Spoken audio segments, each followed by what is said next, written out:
Bon, alors pour ce qui est des tracés, c'est pas évident. Le mieux, ce serait peut-être que je vous montre, pour ceux qui connaissent pas encore, que je vous montre sur un poivron, pas farci.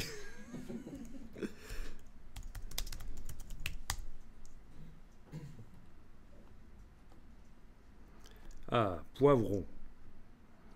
Ok.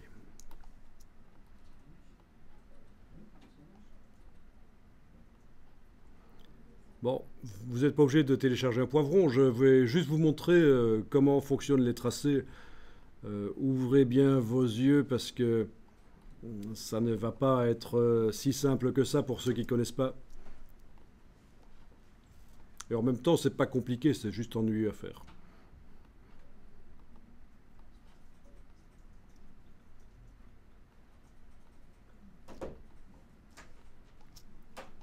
Calque de réglage de type niveau. Ok.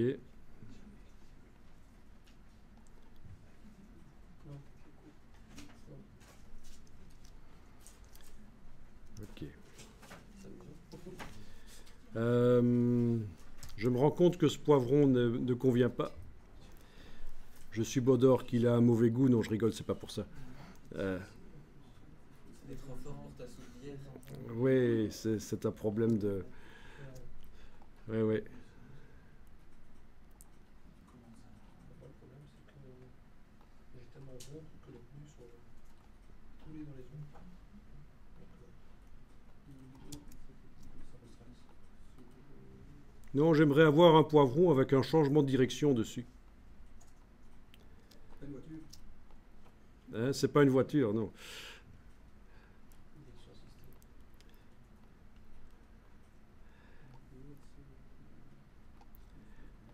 Vous voyez, dans la silhouette du poivron, j'ai à un certain moment une cassure.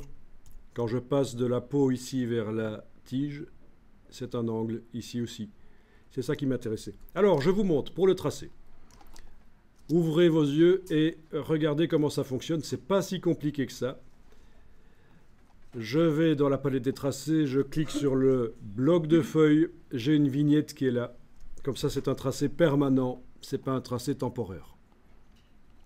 Ceci dit, si vous commencez à tracer directement avec la plume sur l'image, vous obtenez un tracé temporaire, mais il est très facile de transformer en tracé permanent en l'amenant sur le bloc de feuilles. Voilà.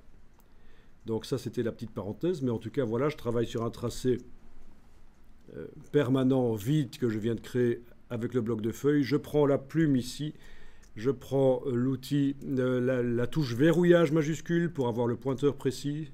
Donc sur le clavier, la touche verrouillage majuscule. Et je vais cliquer sur le bord du poivron. Je peux commencer où je veux en fait. Clic, ça a apporté un point, vous le voyez. Peut-être qu'on le verra mieux si dans la palette des couches, j'enlève aussi, en plus d'avoir affadi, j'enlève temporairement l'œil en face de la couche verte. Voilà, je pense que ça ira mieux comme ça. On voit bien mon point là. Je fais plus loin une petite tangente par cliquer glisser. Alors je vous préviens tout de suite, c'est pas si compliqué que ça à faire, mais vous allez forcément foirer si c'est la première fois que vous le faites. Vous avez vu la petite tangente cliquer glisser? Donc j'ai une tangente. J'ai un point de construction qui est là et une tangente qui est là. Et alors le principe, c'est que je bouge la première moitié de tangente, celle qui est la plus proche du premier point. Et je fais en sorte qu'elle aille épouser la forme de la courbe. Puis, barre d'espacement, cliquez glisser, et je modifie la forme de la courbe. Cliquez glisser. Tu maintiens toujours verrouillage majuscule, non? Verrouillage majuscule est évidemment en permanence enclenché, sinon j'aurai la plume qui apparaît. Ici, j'ai un changement de direction. Je vais enfoncer la touche Alt et casser la courbe. Redémarrer avec une petite tangente ici. Touche CTRL. Je n'ai pas dit que c'était la touche CTRL pour avoir la flèche. OK. Vous voyez le principe? Je recommence. Je vais complètement effacer le tracé et je recommence. Maintenant que vous avez vu à peu près à quoi ça ressemble. Clic. Donc, premier point. Clic. Pas cliquer glisser. Deuxième point plus loin, cliquer glisser, touche CTRL et avec la flèche, je bouge la première moitié de tangente. Plus loin, cliquez, glissez, avec la flèche, je bouge. Plus loin encore, cliquez, glissez, avec la flèche, je bouge. Là, touche Alt pour casser la tangente, et je redirige dans le sens où ça doit aller. Puis plus loin, cliquez, glissez, touche CTRL, j'ajuste. Cliquez, glissez, cliquez, glissez, cliquez, glissez, touche CTRL, j'ajuste. Bien, si à un certain moment, en ayant la touche CTRL enfoncée, je clique à côté, j'ai arrêté la construction du tracé.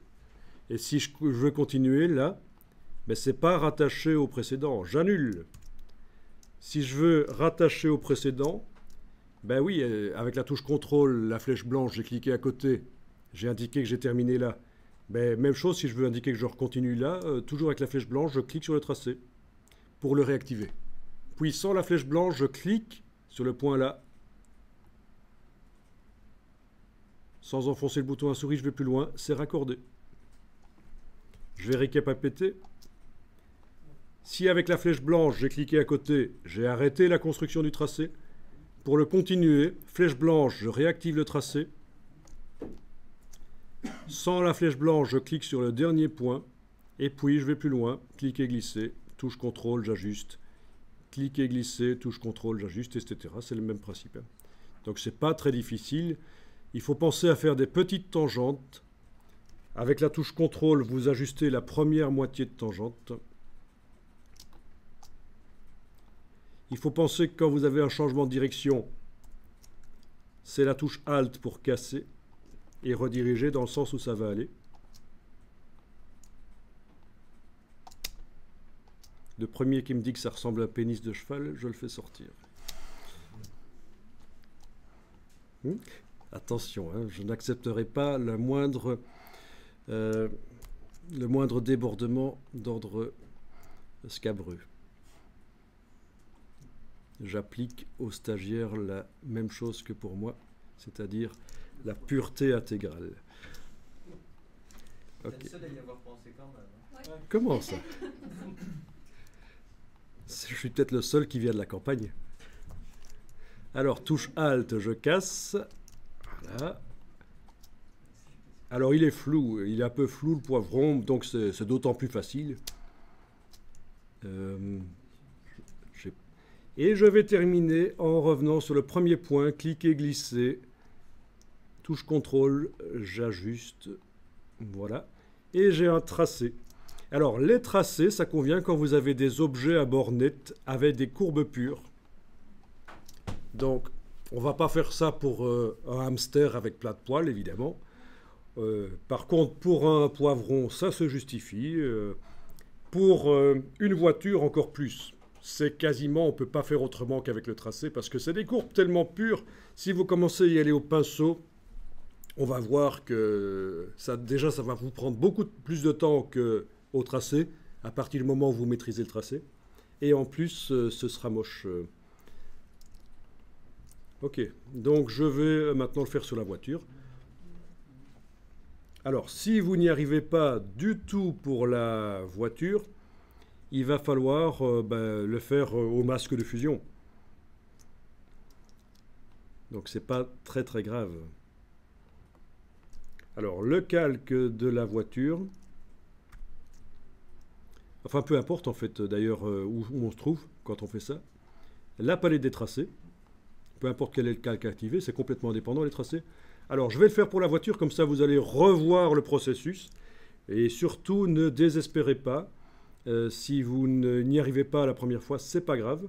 Mais il faut absolument y arriver. On ne peut pas faire de la photo sans savoir faire un tracé de détourage. Parce que quand vous devrez modifier la couleur d'un objet par rapport à son décor et que l'objet est à bord net, à courbe pure, il faudra absolument faire un tracé autour. Quand vous voulez transporter un objet vers un autre décor, il faut absolument, dès que l'objet est à courbe pure, il faut maîtriser cette technique. Ok, la vignette est créée ici et je vais faire le détourage autour de la voiture. Donc remarquez que je zoome et qu'avec la barre d'espacement, je bouge l'image dans la fenêtre. Hein. Ok, je peux commencer où je veux. Donc, cliquez, glisser, touche CTRL, j'ajuste. Cliquez, glisser, Alors ici, ce n'est pas un document scientifique que je fais, ça reste publicitaire. On est dans le domaine de l'image de type publicitaire, donc je ne vais pas faire un truc hyper nickel. Ok, c'est toujours des clics, touche CTRL, j'ajuste. À un certain moment ici, il y a un changement de direction, touche ALT, je casse. Voilà. Alors il est possible qu'on se gourre quand on fait ce genre de choses, mais on peut corriger les tracés après qu'ils aient été faits. Donc c'est pas un problème. Touche ALT, voilà. Alors, cliquer, glisser, touche CTRL, j'ajuste. Cliquer. Si on s'est gouré, en effet... mais il faut aller dessus avec la souris, c'est important. Oui, ou alors tu fais un CTRL ALT Z pour aller en arrière. Je connaissais pas. Moi, c'est pour aller en arrière, le CTRL ALT Z. CTRL majuscule Z pour revenir en avant. Voilà. Et donc, si j'ai cliqué à côté avec la flèche blanche, je dois recliquer sur le tracé pour le réactiver, cliquer sur le dernier point et venir faire mon cliquer-glisser. Alors, combien de points il faut mettre? Les débutants ont tendance à mettre trop de points. Et alors, ça fait des tracés grumeleux. Il faut mettre le bon nombre de points. C'est là que le pneu, là, c'est intéressant d'avoir la bonne forme du pneu. Voilà. Touche Alt, je casse la tangente. Est-ce que c'est... Oui, je peux aller de temps en temps aller enlever l'œil en face du calque niveau pour voir un peu. Tiens, mais qu'est-ce que c'est ça? Est-ce que ça fait partie de la voiture? Oui.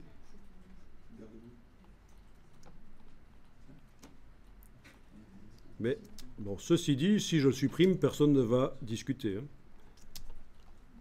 Si c'est quelque chose qui n'est pas technique, qui est plutôt de l'ordre de l'artistique. Cliquer, glisser, touche CTRL, j'ajuste. Cliquer, glisser, touche CTRL, j'ajuste. Alors, si vous n'y arrivez vraiment pas, vous allez ajouter sur le calque de la voiture un masque de fusion. Menu calque, masque de fusion, tout faire apparaître. Et vous allez dessiner en noir sur le décor. Dans le masque de fusion pour le faire disparaître. Et donc pour relier le dernier point, on réappuie juste sur le premier point, entre le dernier qu'on a fait et le premier, on appuie un coup. Donc quand tu as terminé, tu recliques sur le premier point, oui, par un clic et glisser éventuellement. Voilà.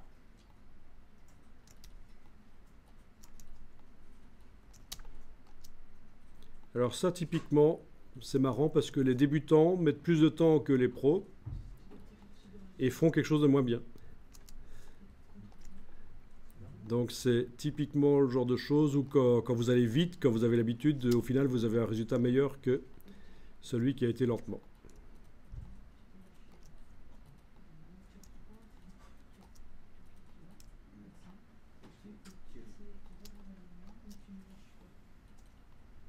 Pour sauvegarder son tracé, on fait... Donc le tracé est sauvegardé avec l'image. Ah oui, on ne doit pas faire sélection... Ah non, on ne convertit pas en sélection le tracé, on va l'utiliser tel quel comme tracé. Ça peut se convertir en sélection, mais là, on va l'utiliser tel quel en tant que tracé. Il va aller... ça va être une autre sorte de masque. Jusqu'à présent, on a vu les masques de fusion, mais là, ça va être des masques vectoriels. Un tracé composé de vecteurs.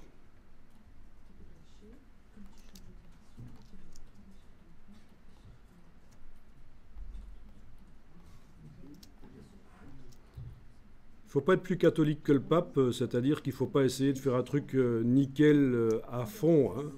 C'est là que les perfectionnistes vont pleurer. Parce que, bon, quand il y a des contraintes économiques, on dit souvent que ce qu'il faut, c'est que le client soit content du produit. Il faut être juste à la limite. Il faut que le client soit content du produit. Il ne faut pas essayer d'aller plus loin. Parce que ce qui se passe si vous faites plus que ce qui est demandé... c'est que la fois suivante, on va vous demander de faire la même chose pour le même prix. Donc vous vous dites peut-être, oui, je vais donner plus que ce qui est prévu, je vais faire un truc meilleur, ils vont en avoir plein la vue, ben, résultat, c'est vous qui l'avez dedans, parce que la fois suivante, ils vont vouloir la même chose, ils vont trouver normal d'avoir la même chose pour le même prix. faut bien se rendre compte que du point de vue des clients, tout ce qu'on fait comme boulot sur l'ordinateur, c'est des jeux, c'est des trucs faciles. C'est limite que c'est honteux d'être payé pour ça, quoi.